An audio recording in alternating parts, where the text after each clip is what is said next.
I think that if you are choosing whole foods, had a face at some point, grown from the earth at some point, those are your two categories, right? Just think about all the foods you're eating, what had a face at some point, what grew from the earth at some point, right? If those are the majority of your foods, like 90 plus percent, 95 plus percent even, 100% maybe, then I feel like it is 100 times easier to quote unquote eat intuitively versus if your foods are packaged foods, processed foods, all that jazz, which is a lot of the standard American diet, if you want to call it. And so I think that's where people tend to get in a lot of trouble. But then also realizing too that like it's not just about like at least in my opinion, it's not just about the food itself. It's also about the psychology behind how you react to certain foods and how also like your personality too. So like I think that's something that people have to realize, like where they're at on that spectrum of, you know, how much, first of all, control they have over, even if it's the amount of, even if it's, they're eating 100% whole foods, like, can you actually, you know, eat, I don't know, sweet potatoes and,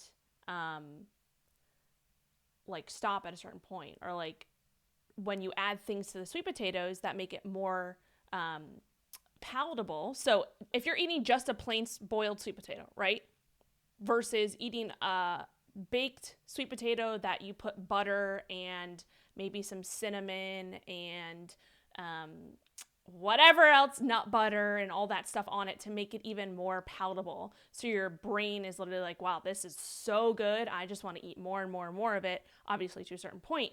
Versus if you're just eating a plain sweet potato with nothing on it, maybe a little bit of salt, that's going to be a different reaction in your brain too, right? In the way that you react to how satisfying that is or how delicious that is. So like for me, if I'm just eating a plain sweet potato, like I'll probably stop at a certain point and be like, all right, I've had enough of this. It's also it's a one macronutrient, majority of a sweet potato is carbohydrates, right? And some fiber.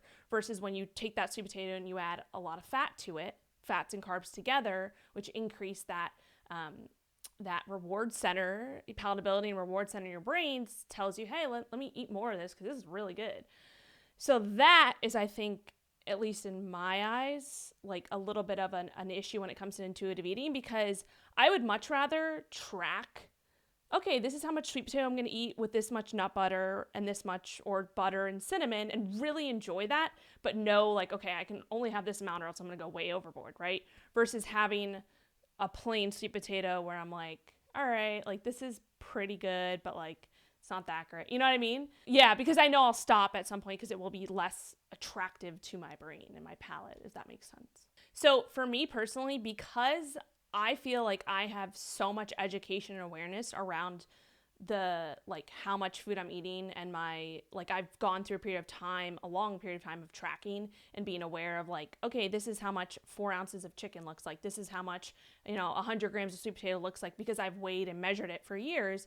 I actually wouldn't be that concerned. I'd be like, all right, like I've been doing this for a while, like I have that muscle memory to know, like if I can't track, if I don't have this app, I don't have these numbers, I kind of know in my head already, all right, this is how much this looks like. And so I could, because I have the knowledge and the awareness and the education, because I've been doing it for so long, I feel like I would be okay, versus someone who doesn't really know portion sizes, doesn't really know like how much protein is in this food, or in this amount of food, or how much carbs or fats or whatever it is.